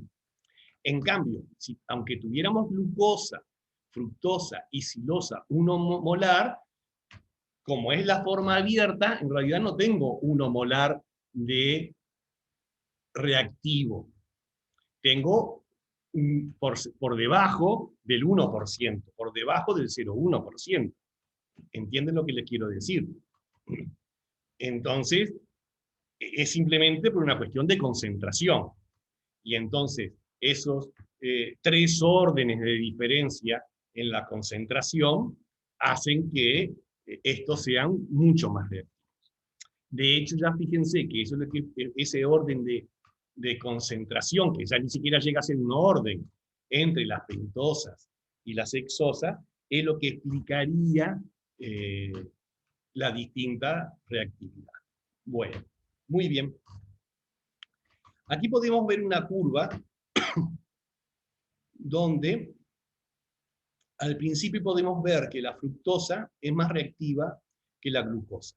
Pero fíjense que este estudio son 240 horas, son con mucho tiempo. Entonces, fíjense, parte de la explicación de esto, o por lo menos la parte inicial, sería que la glucosa de todas las monosas es la más estable en la forma cíclica. Entonces es por eso que en la forma abierta es la que está en menor proporción. ¿Bien? Pero después aquí ya se ve que con el avance de la reacción ya habría que ver qué es lo que está ocurriendo. Pero por eso acá les presento en otro estudio. Fíjense que acá se vuelve a reiterar lo que de las pentosas es mucho más reactiva que las hexosas. ¿Ven? La ribosa es mucho más reactiva que las otras, y todo va a ser por la cantidad, por la proporción que esté en el ciclo abierto. Pero ven que en este caso, ya entre glucosa y fructosa no habría diferencia. ¿Ven? Ya no habría diferencia. Bueno. Y esto es interesante también el efecto del tipo de azúcar y el pH. Volvemos un poco al pH. Es que la velocidad inicial de la reacción depende de la velocidad en la que el anillo de azúcar se abre, ¿no? En la forma OXO, que eso ya lo hemos estado conversando mucho, ¿no? O reducido. Pero ya desde el 63, unos investigadores demostraron que la concentración del azúcar en la forma abierta aumenta a medida que aumentaba el pH. Entonces, si hay un aumento de pH, hay un aumento de la forma abierta. Entonces, a su vez, el pH, con el aumento del pH, estaría favoreciendo el desarrollo de la reacción de Maillard inicial, porque estaría aumentando la proporción de azúcar en la forma abierta, que es la forma reactiva. ¿Bien? Bueno, con respecto al tipo de aminoácido. Mire, si hiciéramos unos sistemas modelos, poner glucosa más aminoácido, y entonces, si ponemos glucosa solo, lo que hay es un aroma a caramelo, ¿no? Y que esto, claro, como está la glucosa solo, es caramelización. Pero si ponemos valina, lo que se obtiene es un aroma a chocolate. Pero si es leucina, es un aroma a quesos gratinados. Y si es lisina, es un aroma a pan. Entonces, ¿qué es lo que vemos aquí? Que dependiendo del aminoácido, es el aroma que se forma. Entonces, ¿qué quiere decir? Que según el aminoácido, las rutas de la reacción de Maillard que estarían ocurriendo son distintas, y los productos finales que estarían ocurriendo son distintas. Ya, por ejemplo, en la reacción de Strecker, que se utiliza para sintetizar aromas comerciales, ya vimos que dependiendo del aminoácido, la piracina final es distinta. Habría que ver después esas piracinas qué aromas tienen. Pero a su vez también, compuestos intermedios, se generan algunos aldehídos. Entonces, dependiendo de esos aldehídos que se estén formando, eso va a depender de la estructura del aminoácido, es distinto. Y además, en algunos estudios, por ejemplo, como estos autores, Kropp y Westphal, en el año 89, vieron que los aminoácidos básicos eran más reactivos que los aminoácidos neutros o básicos. Eso fue lo que encontraron ellos. Sin embargo, Ashore y Send, en el 84, informaron que eran más reactivas la lisina y triptofano, y que eran menos reactivos estos, y una reactividad intermedia estas. Entonces, ¿qué hay? ¿Contradicción? ¿Conflicto? Sí. Con respecto a los aminoácidos, no hay como un acuerdo de cuál serían los que serían más reactivos. Que, a diferencia de los azúcares, que eso está sumamente claro. Ahora, ¿qué es lo que sucede? Es que los distintos aminoácidos tienen dependencia al pH de reacción de Maillard. Ustedes se acuerdan que dependiendo de si el grupo amino estaba más o menos protonado, cambiaba su nucleofilia, entonces la formación de la base de Gir o de la glicosilamina iba a depender. Y se darán cuenta que la constante de basicidad de los distintos aminoácidos es distinta. Los diversos aminoácidos tienen distinta constante de basicidad, lo cual va a hacer que al un mismo pH tengan distinta reactividad. ¿Entienden? Todos tienen un pH óptimo de reactividad, por lo menos de reactividad en esa etapa inicial. Y entonces,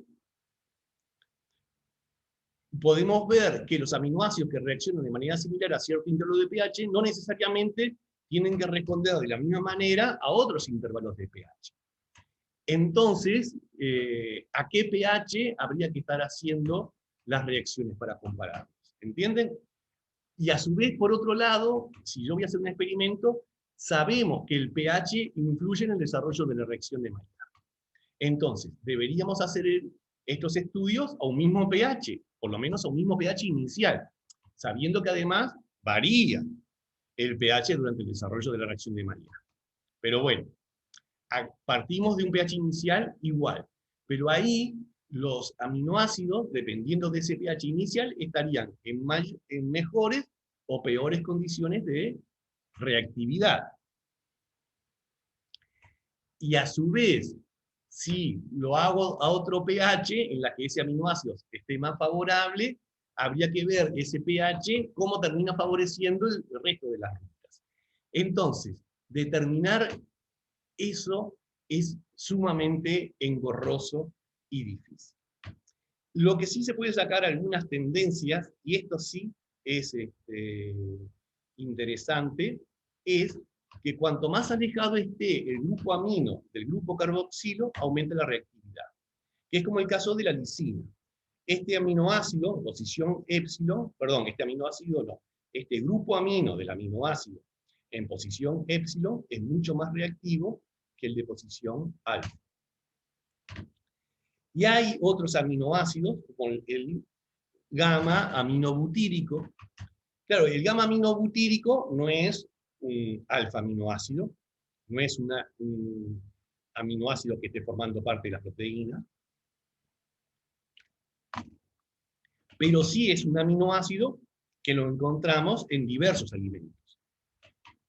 ¿Entienden? O sea, en los alimentos hay aminoácidos libres independientemente de los aminoácidos que se encuentran en las proteínas. ¿Bien?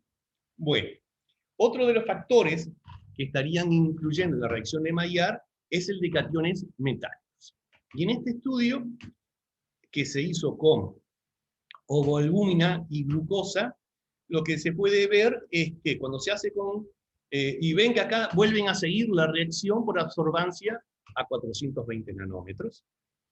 Bien, eso es típico de seguir el desarrollo de la reacción de Maillard, medir a absorbancia a 420 nanómetros. Y ven, aquí tenemos una curva con ovoalbúmina y glucosa. Ahora, si le agregamos sodio, que sería esta curva, ven que no hay diferencia.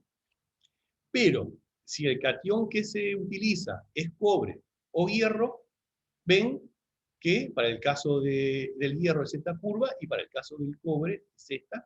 Ven que ya hay una influencia en el desarrollo de la reacción de Maillard, por lo menos en la formación de pigmentos. Bien, y eso es así. La presencia de esos metales de transición indicaría que justamente tiene que haber un proceso de oxidación-reducción. Pero bueno, si uno ve la reacción de Maillard, ve que en muchas de sus etapas hay transformaciones de oxidación-reducción. Entonces, por eso que, fíjense, que se hizo este estudio con grupos aminos libres. Cuando se ven los grupos aminos libres, lo que se estaría midiendo es las etapas iniciales. Porque entienden que si hay una formación de glucosilamina, ya habría una disminución de los grupos aminos libres. ¿Entienden? Y entonces, aquí lo que se puede ver es que los distintos cationes no influyen en la cantidad de los grupos aminos libres. Quiere decir que estos cationes, el cobre y el hierro, no están influyendo en las primeras etapas de las transformaciones, sino ya en las etapas intermedias, donde hay procesos de oxidación, reducción muy marcados, sobre todo quizás en los de polimerización, que eso sí implican procesos de oxidación, reducción. Y es ahí donde están favoreciendo el desarrollo de pigmentos.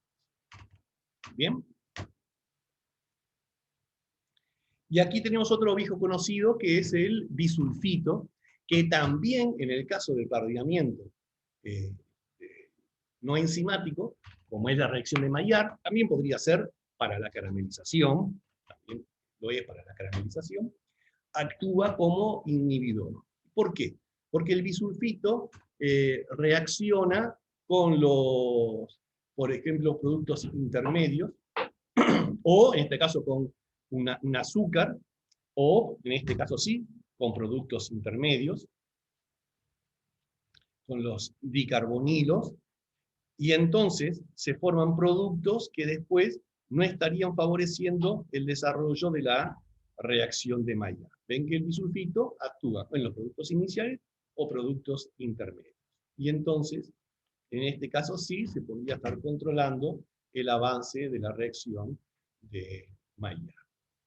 Y los grupos sulfidrilos también actuarían como inhibidores, ¿no? Y en el caso de la cisteína, ahí tendríamos como una autocompetencia. Por un lado, tengo el grupo amino, que estaría favoreciendo el desarrollo de la reacción de Maillard, pero por el otro lado tengo un sulfidrilo que estaría inhibiendo el desarrollo. Entonces, esto haría que la cisteína no fuera un aminoácido muy reactivo. Bueno, acá le dejo distintas citas bibliográficas. Creo que la mayoría de estos libros están disponibles en el Drive que han elaborado las profesoras. Si alguno no llegara a estar, me lo dicen y les pido que suban, ¿no? Si algunos de estos, que a su vez ustedes lo hayan querido consultar, no están disponibles, primero me fijo que en realidad lo tengamos en archivos electrónicos y los subimos. ¿Bien? Bueno, si no tienen alguna otra consulta, ya podríamos dar por terminada la clase de hoy.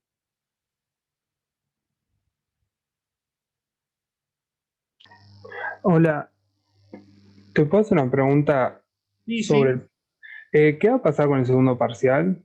O sea, ¿va a ser virtual o Ah,